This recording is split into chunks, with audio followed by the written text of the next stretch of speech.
you're buying any cards from TCG Player, please use the link in the description to help support my content. This video is sponsored by Botan Store, TCG Player, PokemonCard.io, and Card Market.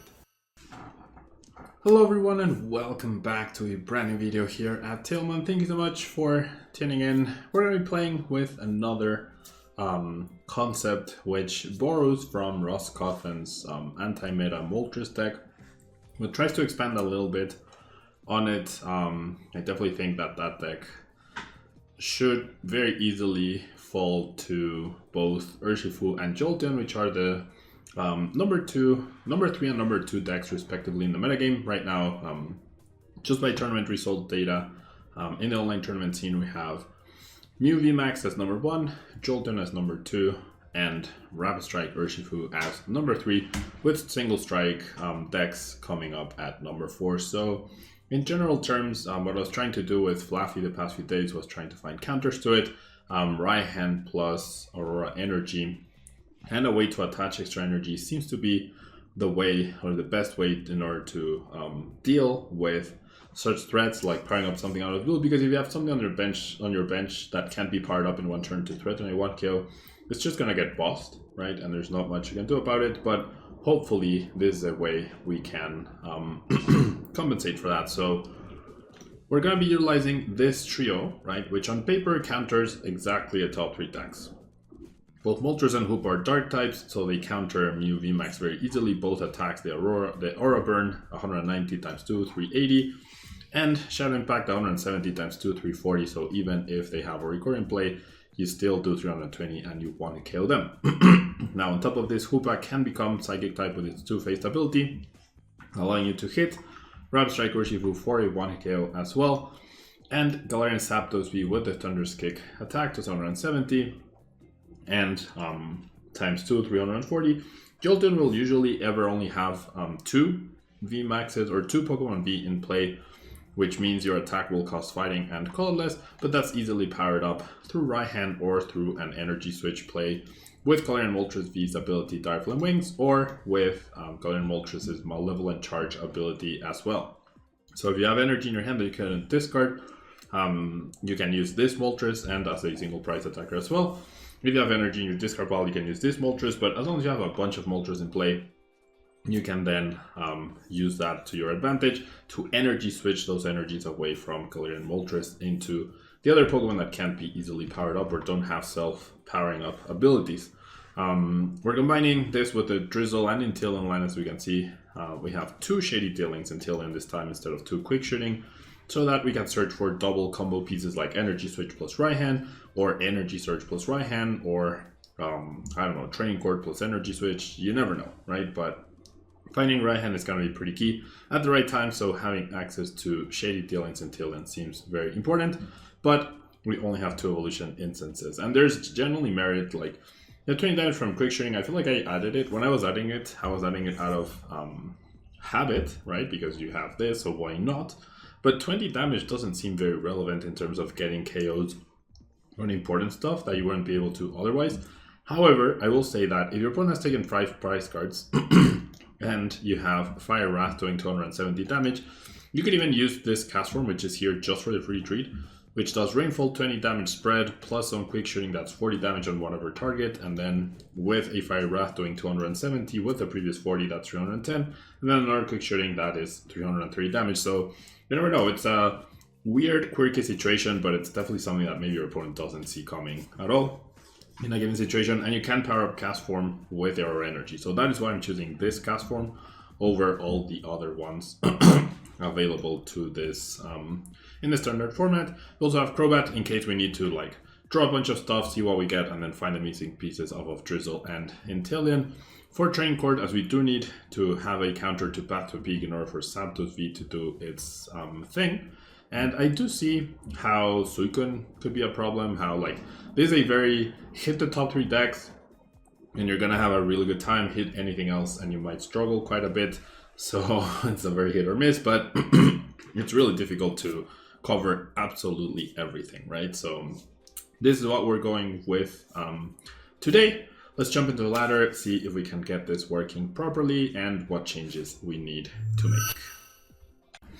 Alright, so we lose a coin flip, which is not a bad thing by any means. Especially when starting Sobble and get to keep calling to help establish a bunch of stuff, right? I'm not going to reveal that I have Zapdos and Hoopa V either yet. I think we're up against Rapid Strike Urshifu with Melanie, which is pretty interesting, especially because it doesn't KO the Hoopa. It doesn't threaten to KO the Hoopa immediately, so we should actually be in a pretty fine spot overall. And yeah, I'm just gonna go ahead and level, check to see if the other Hoopa is in there. I think I am going to research here.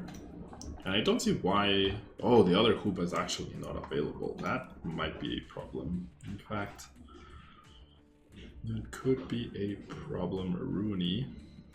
So taking quick prizes will be essential. So I might actually start attacking with Zapdos. So this actually changes my plan a little bit.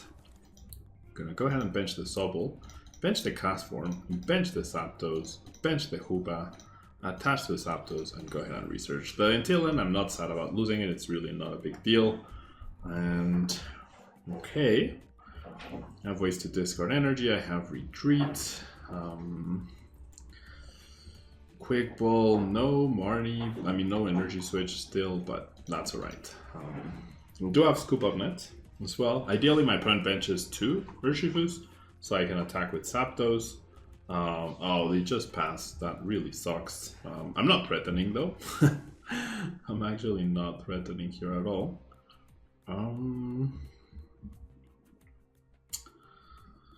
Okay, so we're actually like sort of stuck because we are a very reactionary deck, right? So okay, that's okay though. So this is what I'm going to do. I'm going to grab Drizzle and grab a Quick Ball.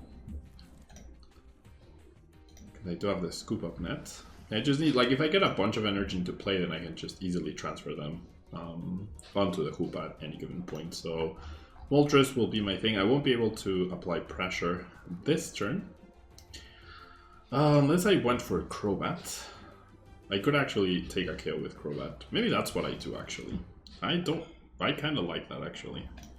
So I'm gonna Quick Ball, an energy for Crobat, and then I'll bench the Crobat, draw a few 1 or 2 cards, and then I'll Scoop Up Net, find energy switch, and start applying pressure with the Crobat. I think that's it. That's the best way.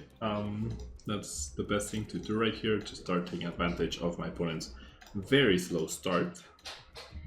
I have right hands to recover and whatnot, so okay, I'm gonna do Training Court. I will fail the energy search. I can get the energy back. I can Scoop Up Net. That's the same amount of cards, so it actually doesn't matter. Okay, so I'll Crobat for 2. That's fine. Clearly don't want to use Marnie. Oh, I just get the energy switch. Nice. All right. So I guess let's do it properly. Let's do this. Let's do this. Let's do energy. I can't believe I'm actually just attacking with Crobat. It's pretty funny. Not going to Marnie.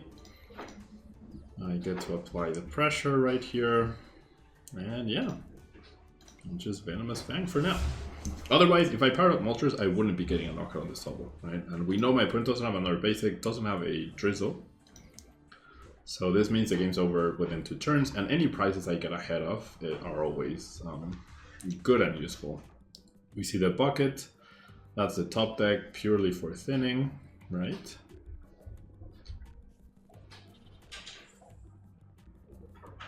All right. Keep calling.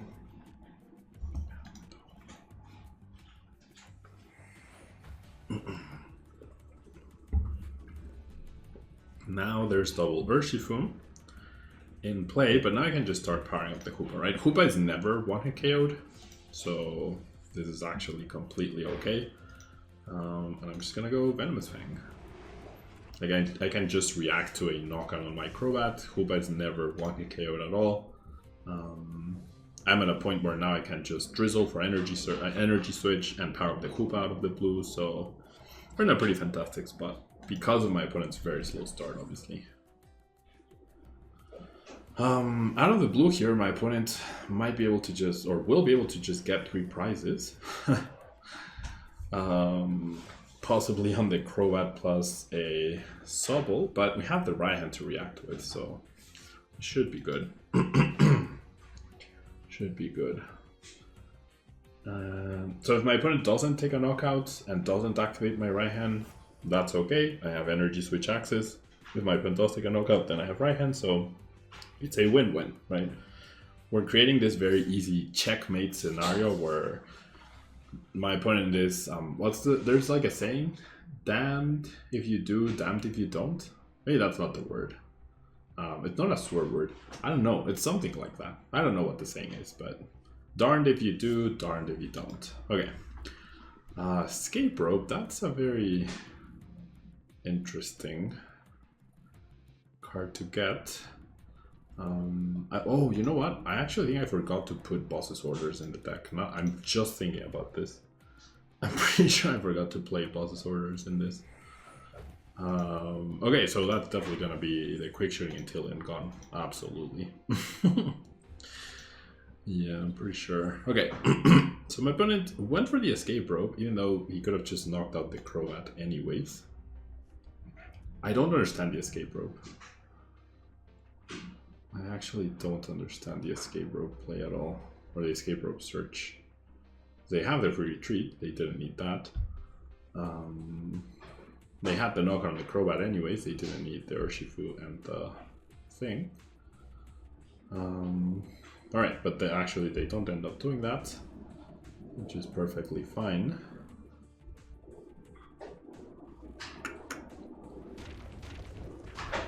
They do end up going after the Crobat and the Gas Form. So by not KOing the Hoopa, now it just win, because nothing takes a hit from the Hoopa. They cannot take 3 prizes next turn. If they hadn't picked up this guy, they actually would have been able to take 3 prizes on these guys. So actually that Scoop of Night might have been a mistake. But anyways, we're gonna go ahead and right hand this. And my opponent says, well played, well played. I think my opponent actually had a solid chance right there. So, yeah, I wish I had boss. I actually wish I had boss. I'm just gonna get this stadium, I guess, to take away that option. Nothing survives a hit from Hoopa. This guy has free retreat, which is fantastic, obviously. And there's no way they can KO 3 Sobbles. Why not have it? I have guaranteed energy with this. If I get Marnie, they're not using boss. If they use boss, then I have the energy to retreat the Zapdos, so should be pretty okay. I place the 3 damage counters here because if I place them here, then I actually open up the possibility for my opponent to beat me. But they're 100% 20 damage short. If they had kept the quick chain till, they actually would have been able to get me. But I did not expect to, like, with the way the game started, I did not expect to be needing Zapdos at all. Alright, so we're gonna see Drizzle. The only way my opponent gets the attack off that way is Melanie, right? So I'm definitely keeping my hand. They're not using boss. So they'll be 1 price short, right? They'll be 1 price short. Nothing survives the Hoopa hit. I really should have boss though. I think I'm just gonna take out the quick shooting until him, honestly. Yeah, I don't ever see like 2 damage counters being very relevant at all. So I went for a Crobat. Oh no, wait. Well, can they KO with Medicham? No, right? Because they don't have the quick shooting, dude.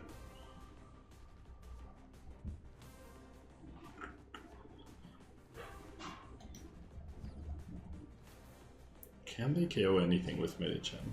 No, they can't, right? Oh my gosh, I actually forgot about the Medicham.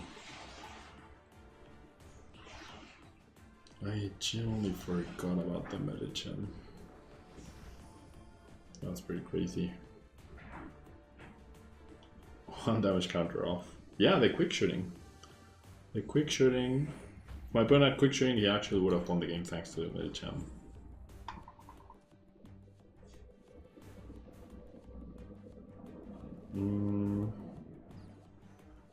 Not even the Crobat survives the hit, because now I can attack for fighting onto the Crobat. So the Crobat would have been the card that survived the Hoopa hit, but it doesn't survive the Zapdos hit. And yeah, my opponent knows I have energy in hand, so the game's over, but almost, right? Almost pulled it off. Almost pulled it off. Very nice. Okay, yeah, I definitely need boss's orders in here. So I'm going to make that change right now. And yeah, let's just go to the deck manager and then I'll jump into the next game. I definitely need at least one boss's orders, if not more. Look, I called the deck PDF because it's Psychic, Dark, Fighting, right? It's the trifecta, the Triforce that you need right now in order to counter everything that you run into. Alright, so deck manager, PDF. The cast form seems gimmicky, honestly.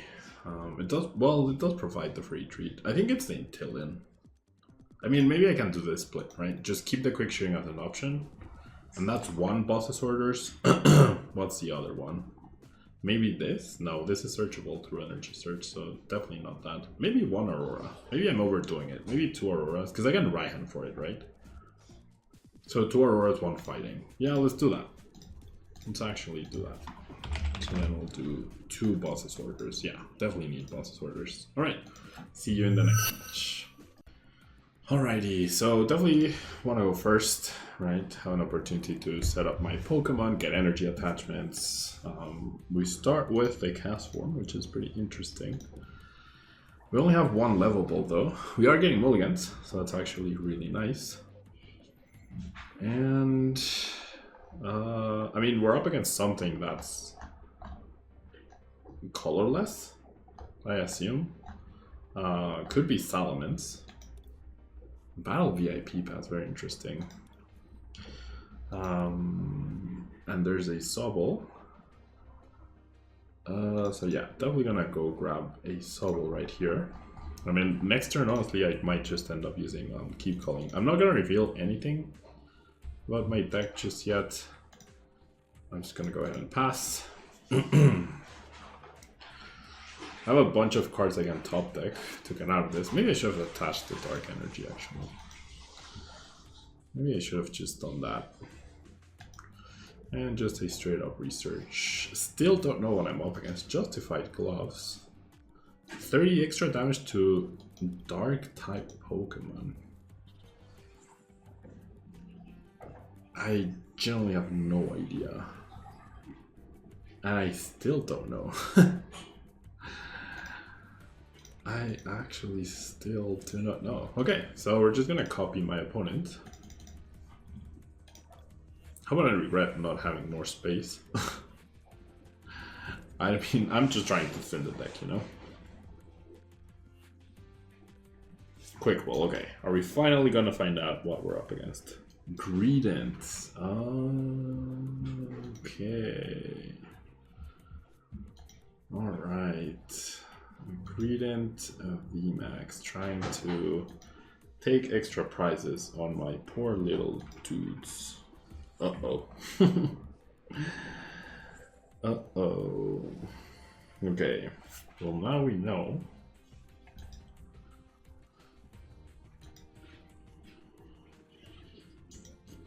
So Zapdos obviously pretty key here. Now there's 2 of them, that's great.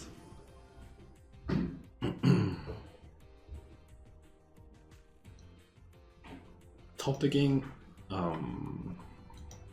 Scoop Up Net? No, top decking Level Ball, Drizzle, or Incense would be the dream right here. That would be so good. And this attack Body Slam for Paralysis, okay. So I already got a boss as well. Oh my gosh, I did. Okay. So let me think this through. If I go Level Ball for Drizzle, grab Scoop Up Net, and then I bench the Zapdos, attach energy to its Scoop Up Net, lose this, promote the cast form, and then I use the Drizzle to search for energy switch, bend the Moltres, use ability, attach the energy to Zapdos. That gets me a knockout onto the Sobble, right? And there's no way for me to get a boss on top of that, right? No, there isn't. But that gets me a knockout on the Sobble and sets up the Zapdos to just hopefully wreck the upcoming Gradient, right? Yeah, so we know they have a boss's order, so they're gonna be taking... Is it 1 extra prize or 2 extra prizes? I actually don't remember. Alright. I mean, I'm just gonna promote this guy, it's fine. So we'll do this. I attack for 2 energies rather than 3. But I do have the energy switch. I do have a U. And they're not going to boss my Moltres, right? What they're going to do is they're going to take a knockout on one of the small dudes. So should be good, right? Should be good. I have a counter to pass to a peak if my opponent ends up playing that. Now I have 2 counters to pass to a peak. Right hand won't work though, unless I retreat. But why would I do that? This guy's super dead, but I'm guessing they play the Dunsparce, right? They must be playing the Dunsparce. Yeah, they take 2 more prize cards, yikes. Oh wait, what? Oh nice, the Spongy Gloves actually, yeah, that's actually pretty cool.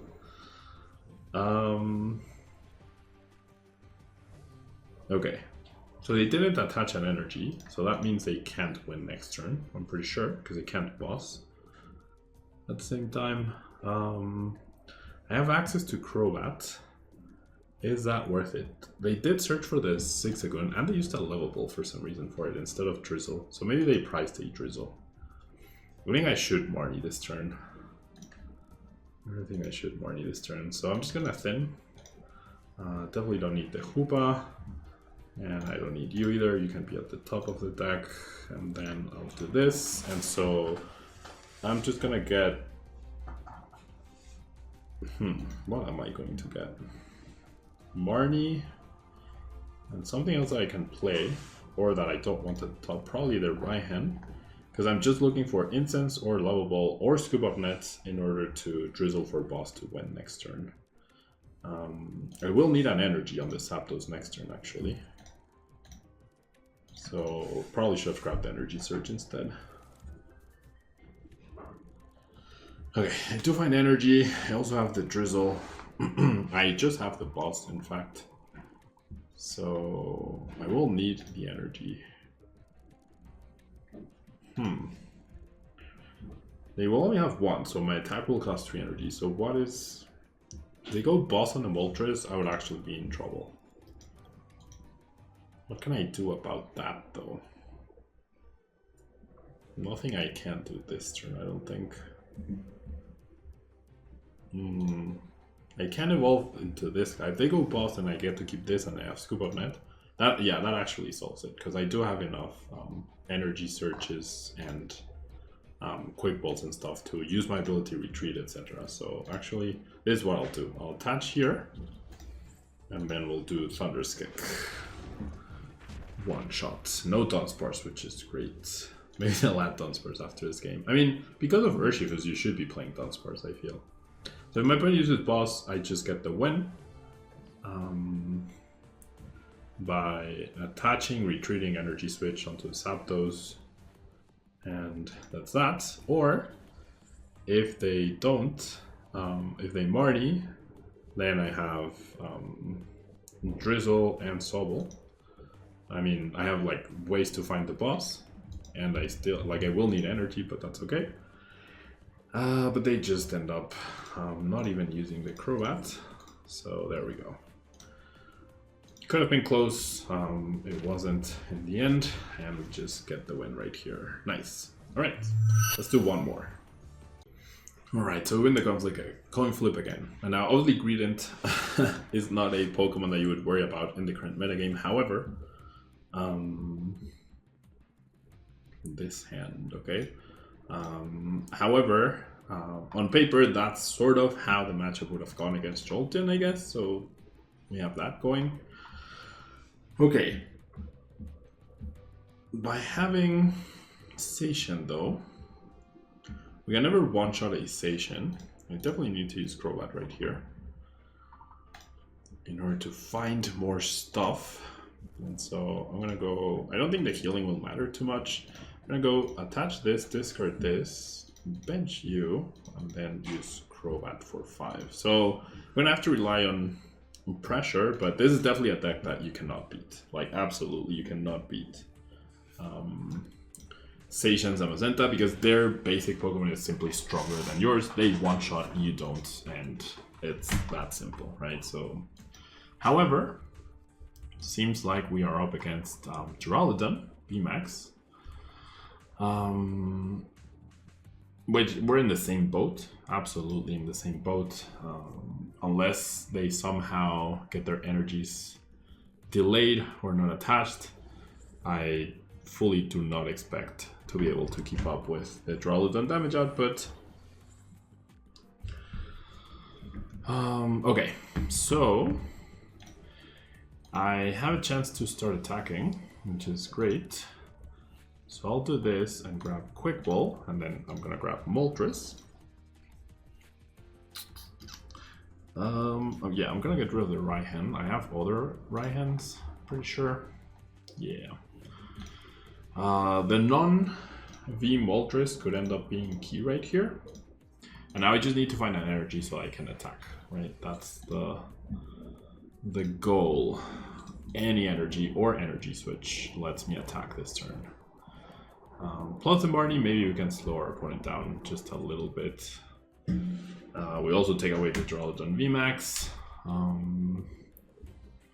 Having this is not ideal, but what we can do is energy search for this. Attach the Aurora to this guy, because it's already attached, right? Then we discard that. Then we also use this, so that we have access to a Drizzle next turn. And we're not even taking a knockout, though. That's how bad this situation is. We're actually not taking it. If we took this knockout and like threatened a little bit more pressure, then maybe we could be doing something.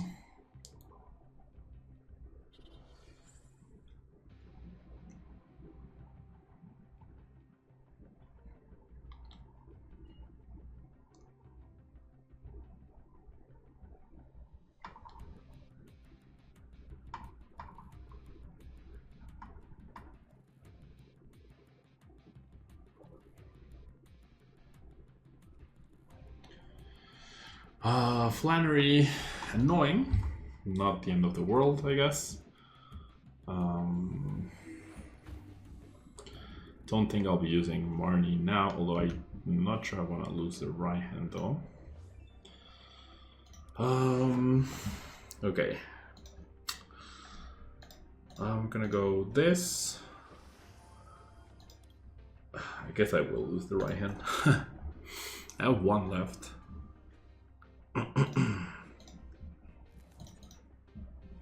Yeah, I don't want to Marnie. I want to save the fighting as well, just in case. So I'll do this, play the training court. The training court guarantees that they have energy for their Duraludon though. Gatling Slug is not a threat.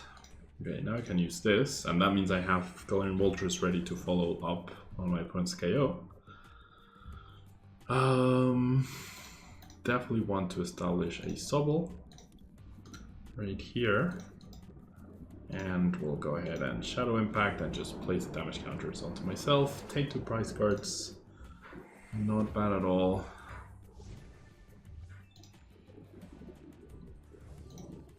And then, yeah.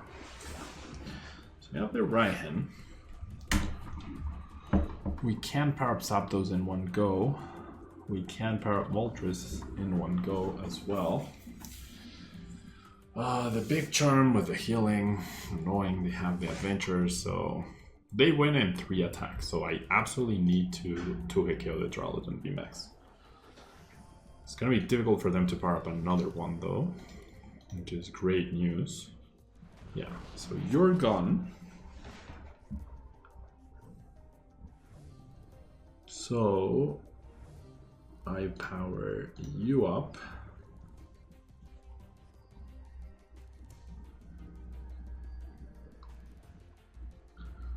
So I go Yeah, I'm definitely gonna power up the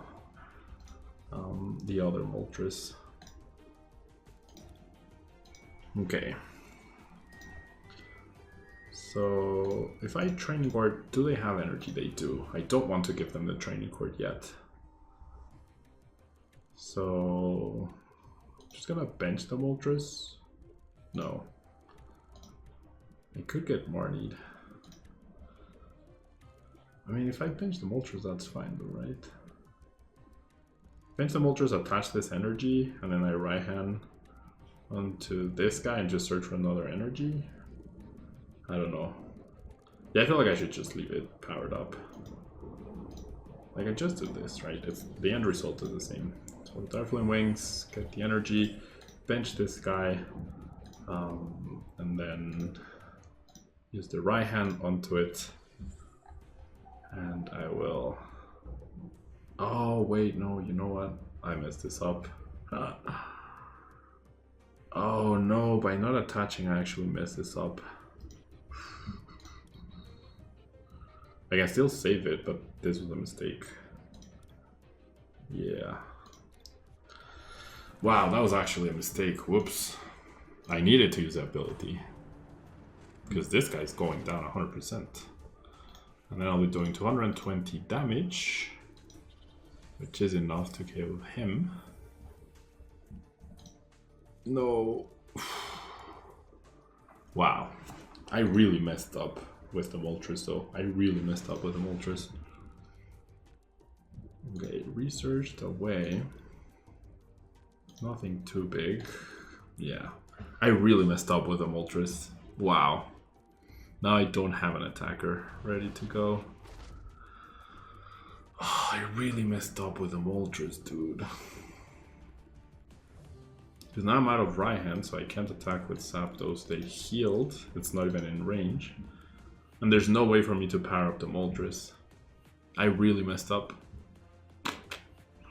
Yep, that's that. That is that. I messed up by not taking full advantage of the ability. I fully messed that up. Yeah. I mean, I didn't consider Crushing Hammers. I still would have been able to save it, but I should have thought about the Crushing Hammers. I know that deck. But yeah. We didn't go up against Mew. With all the dark types, I'm very confident that the Mew matchup is free. Would have liked to go up against Jolteon. Doesn't seem to be very popular in the ladder. But overall, I like the concept. It's a very reactionary deck, just like the previous two Fluffy builds that I showcased the past 2 days.